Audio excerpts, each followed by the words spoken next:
What's up, guys? It's your man CoriClips, and today we're here with another YouTube tutorial. We're here with the man Viddy, because you know we about to get litty with the fade. I had to hook the man up before the holidays, and today's tutorial will be showing you all how I do a mid to high burst fade. You know we gotta preserve it. Hey, but with that being said, let's get into it.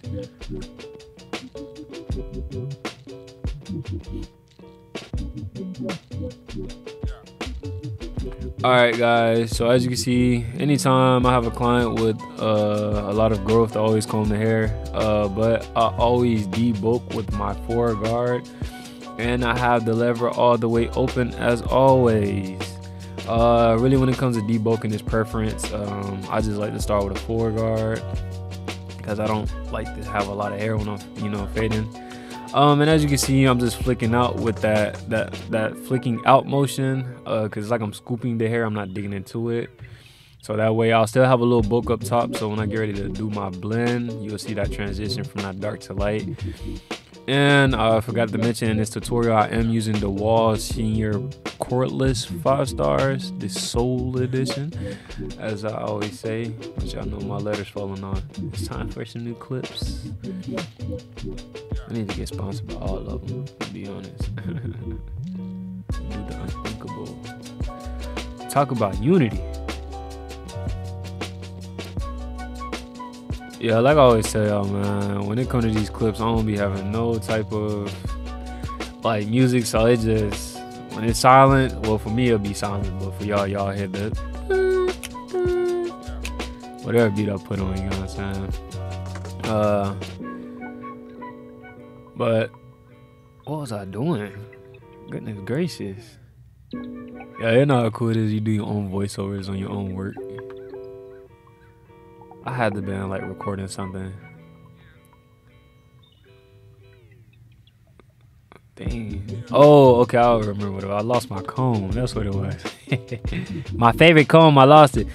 Alright, but since I'm doing the mid to high, like I said, my guidelines is the eyebrow. The eyebrow is like always, it's like it's a perfect guideline in my opinion, because it's like, when whatever fade you're doing, if it's like, say if you're doing a high, you can line up above the eyebrow. If you're doing it low, below the eyebrow.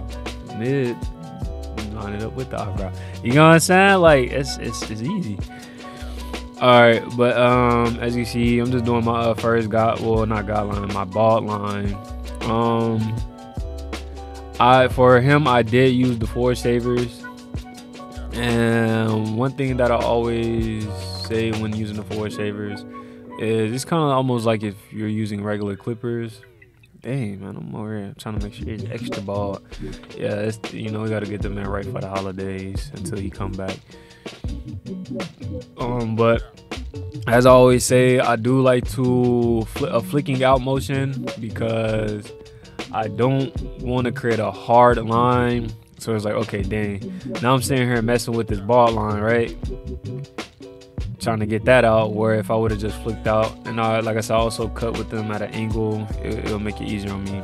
So what y'all see my different techniques. So in this case, I'm using my half guard, my 1.5 guard closed, and it's pretty much as, like I said, if you're using a 1 open, but instead the 1.5 guard is just gonna cut, it's not gonna cut as close as if you would with that 1 guard open. But when I get ready to do my blending with the 1 guard open, it'll make it easier for me. So as you can see, since it's like a burst fade, and I'm doing the mid to high, there are some burst fades where it's really just like a cylinder, like a circle or a spear. Not spear, dang. Yeah, like it's more rounded, like a curve, the fade.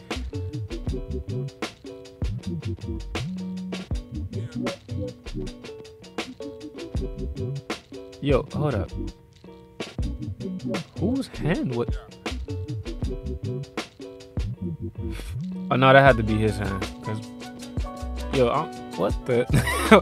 Like this random hands is in my video. I don't, what? Oh god. All right, my bad. I'm sorry, y'all. That threw me off. That threw me all the way off. But as you can see, I did the that 1.5 all the way to the back, and when you get towards the back of the head, you don't have to go too far up because that blend is gonna gradually blend out because it's going towards that the back of the head and the bone. I'm pretty sure it's the occipital bone. I'm not the best in anatomy, so if we have any doctors on here, y'all supposed to be helping people anyways, not watching me. Nah, I'm playing. Y'all can watch me. But for my first guideline, you already know I do the lever 2/3 of the way, and in this case, I'm using my corner of the blade when I get around like towards that back area and that curved part, only because I don't want to accidentally go up too far. Like I said, normally when I use the corner of my blade, it's just for like a safety net, and I'm not gonna sit here and say take the risk, because it's like it's not really a risk that you can take. It's just if you don't want to go too far up and you want to get that curve, then you'll use the corner of your blades like I am. And me, like I said, I try to chase out the perfection when it comes to my work. I love what I do, so I'm always try to produce the best cut. So for that bottom line, you know, lever all the way closed, not open for my people who's watching this, because I know some of y'all don't pay attention. But lever all the way closed, and like I said, the more y'all watch these tutorials, y'all kind of get the gist of it. You'll be like, okay, so once you could apply that same technique to any cut, then it's like I said, virtually you can do any cut as long as you have the vision in your head of what you're trying to do or what you're trying to put on that canvas. Then it's going to happen. There shouldn't be a reason why it shouldn't. And now, as you can see, I have my lever about midway, but when it comes to that midway point, like I always say, you could play in that area, because once the hair stops cutting, or I said once the clipper stops cutting the hair, then that means that you need to lower your lever just a little bit so it can continue to cut that hair. It cut all the hair that it needed to cut at that lever position. I feel good. Yeah, I just feel amazing right now. I feel good. I'm about to produce some heat for y'all, some fire, you know, some fire in the lighter. Yo, we cannot let this computer die on me. I do not have a charger. I have to get to that point. I'm gonna take it some time. What percent is it? 39%. Guess we can make this happen. We can make this happen. Alright, y'all are like, man, this man over here talking about a bunch of nonsense. So for that second guideline, all I did was I had my half guard on, all the way open. In some cases, depending on how I'm feeling, I do it 2/3 of the way, but when I do so, I cut at an angle, and I use those corner blades so I won't create a whole new line and have to try to work that out.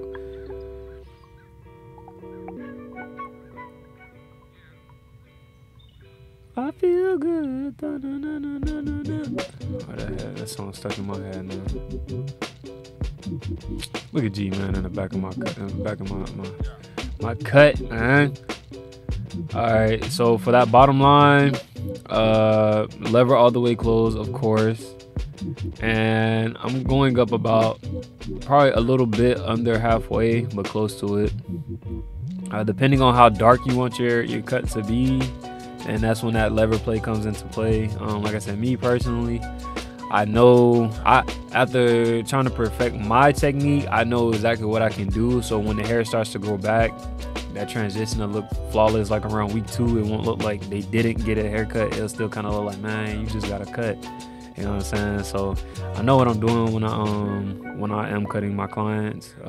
It's perfect, because what I used to do when I first started is I would cut the hair, like I always wanted to keep it dark, like that super dark transition, but then later on I realized, like, dang, my clients' hair, they already grow back quick, and if I'm keeping it dark and not cutting as much hair, they're gonna be back here. And like, of course you want that, but at the same time, it's like if you were on the other end, you'll be like, man, I want my cut to last long. You know what I'm saying? But same, like I said, same lever placement when I get to that midway, you know, the midway, and you're just playing up in that area a little bit.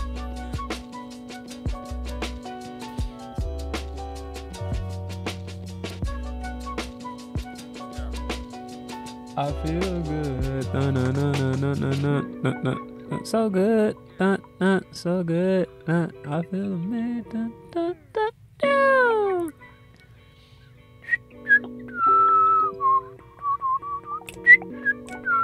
You know, they told y'all not to whistle out of a certain time. You're not supposed to whistle after 8 p.m. It is currently 7:56, so I have 4 minutes of free whistling.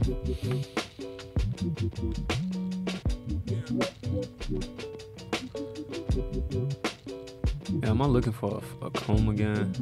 I don't like in these periods. I have no clue what I'll be doing. Well, I just don't remember. It probably was the comb. All right. So now when it comes up to that area with the bolt, look, I didn't even show you how to guard. But I do have my 3 guard on, the lever all the way open. And since I originally started with that 4, now as you can see, that ain't my, yeah, it's always at my 2. Yeah, y'all probably like, this is unprofessional. This is unprofessional. Hey man, look, this Corey, I'm laid back. Nah, I'm lying. That's my 2 guard. 2 guard all the way open. I couldn't remember if I had knocked down more bulk with my 3, but sometimes I fade down, sometimes I fade up. It just depends. And you already know. So the way the steps will work is like, it's always going to be open, close, open, close, open, close. But of course, midway is in there, depending on what you're trying to. When it comes to the first 2 guidelines, or even if that last one. Like I said, everybody cuts different. Don't get me wrong. The more you cut, you find your own technique, or as you would say, perfecting your craft. But as you can see, I have the 1.5 guard on, and it's all the way open. I'm not going all the way up to that top line, because that line was created from the number 2 guard. And if I go all the way up, I'll have to work with my 2 close, but I still want to keep it a little dark. You know, have room for that 3 guard, so I can see that transition. And like I said, in this case, the way I could do my clients' cuts is I want the cut to last as long as possible. So right now it looks a little light. It's just the camera placement and the lighting, but if you will just see it in person, you'll be like, okay. And when I close my lever all the way on the 1.5 guard, I'm staying at that bottom line. I'm not going all the way up in there. If you do, what I would recommend you to do is to use the corner of the blade. And so as you can see right now, I have my 1 guard all the way open. And you remember at the beginning of the video, well, not the beginning, whatever, when I first started the cut, I used it 1.5 guard closed. So what I meant by that is, now if I go in with that 1 guard open, it'll make it easier to knock out that 1.5, since it's just under it just a little bit, and I don't have to worry about like trying to adjust my lever too much, you know. Maybe just a little bit. One thing I can say is that when it comes towards the front of the head, I don't know why the hair is like a little lighter towards that area. Like it still looks dark, but when you start to cut, it's like the lever placement you will use for that area won't be the same as if you got towards the middle and more towards the back of the head, especially the back of the head. The back of the head, it's a pain. Okay, so look, now the one we've been waiting for, the number 3 guard. Yeah, man, that's the guard we were waiting for, you know. So as you can see, I start with my number 3, anything, like I said, I always start open, and then close it, of course, to work my way down. Up under there, what I'll do is I'll use the 2 guard, because like I said, even though I already used the 2 guard originally, I still have to go back in and clean up under there, more like detail work. And like I always say, what you do on one side of the head, you must do on the other. I already used the 4 guards and debulk, just for the time purposes. And like I said, you gotta think about it. They tell you that when it, or one thing I remember, when I would watch like certain barber videos, I'm not saying all of them, but some of them would always say like, you don't have to try to make your lines perfect, like it's still gonna blend out. And it's kind of like, okay, at the same time you don't, like, but one thing I can say is that I learned, like, say if you have a jagged line, and I'm not talking about your first, like that bald line, but when it comes to making your guidelines, it's like you're gonna have to end up doing extra work to try to like match one side with the other, depending on the fade you're doing. And that I can tell you from personal experience. Now, I'm not saying that some people can do that and then like automatically they know, okay, like since I know my line's a little crazy looking right here, I just like, yeah, it's possible. You can. I've done it. You know what I'm saying? I just know in my personal experience, it just takes me a little more because now I'm over here having to do extra work to try to make sure my fade is even all the way around.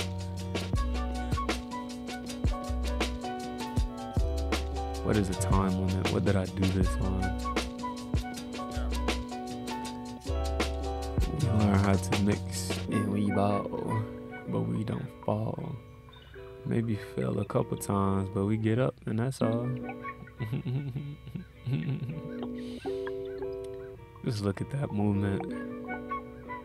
Cutting hair is so therapeutic. Like sometimes you know you have your days where you probably like get a cut and you like, dang, like it look crazy. And that's one thing I could tell y'all is like when you come to cutting hair, you know, especially when you cutting like types of like different textures of hair that you never cut before, it can get overwhelming. But I just want you to keep your cool throughout the whole cut. Just tell yourself I can do this, and the more you do it, the better you're gonna get. Cause man, I kid you not, I get some cuts and I'm just sitting here like, what the, like, you know, I still do my best though. That's all that matters, as long as you do your best. But I'm just saying like, damn, like, who told this man to come? No, I'm fine. But no, seriousness though, that's what makes it so fun though, the learning experience of it. Cause the more you do it, you get better.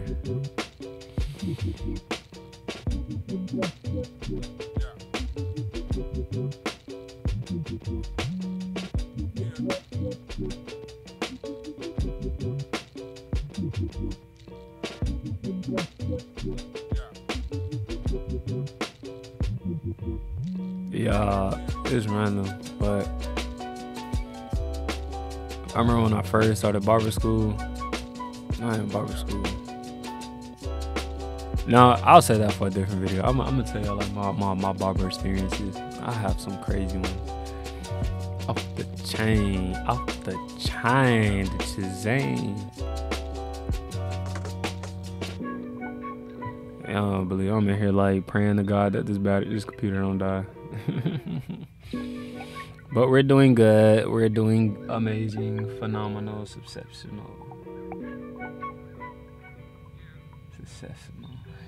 Sensational. I guess I got my number two. My darling you. 2, chapter 2. Oh my God. My bad. Y'all just think about the Maryland folk. Chapter 2. Today we're gonna flip to the book of chapter 2, verse 2. The pews to school. My computer sounds like that thing is about to blow up. Hey look, man, this man already know what time it is. I just want to tell, like, for all my clients that come to me, thank y'all. It's cool talking to y'all. Y'all are some amazing people, some pretty cool people. All right, now y'all see how I'm flicking fast. I'm not gonna say don't do that. They people say that in order to cut faster, you have to cut faster, but that's blasphemy. Honestly, when you try to like force yourself to cut faster, you end up like missing spots, and then like when it comes to that detail work, you're like, dang, Now you taking longer. Now if you just do it right the first time, and yeah, it ain't no end. You do it right the first time. Take it, and take your time. Then you will end up spending less time on the cut than if you're rushing or trying to rush through the cut. Now I'm not saying you cannot cut faster. You can, but like I said, I just know that cutting faster doesn't always equate to quality, and I'll say that's like a fact to me. And I always say quality over quantity is the motto. So yes, you can have speed and quality cuts, but like I said, in order to do that, take your time with the cut. That's how you achieve it. Now, these days we on a different time. We ain't like them old barbers, man. We up in the game. These new barbers out here are a different breed. That I can tell y'all. It is some amazing barbers out here.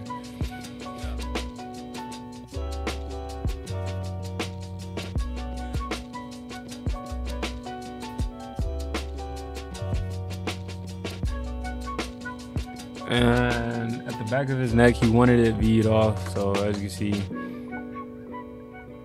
crisp and precise, pristine.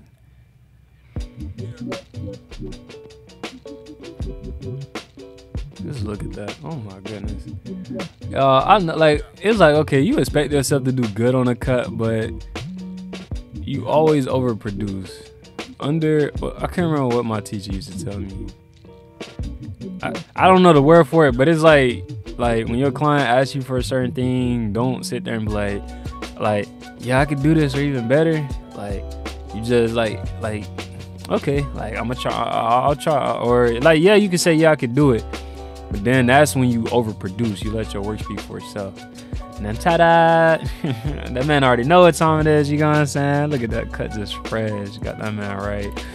But hey, man, happy holidays to all of you beautiful souls out there. And as I always say, CoriClips, are you in good hands?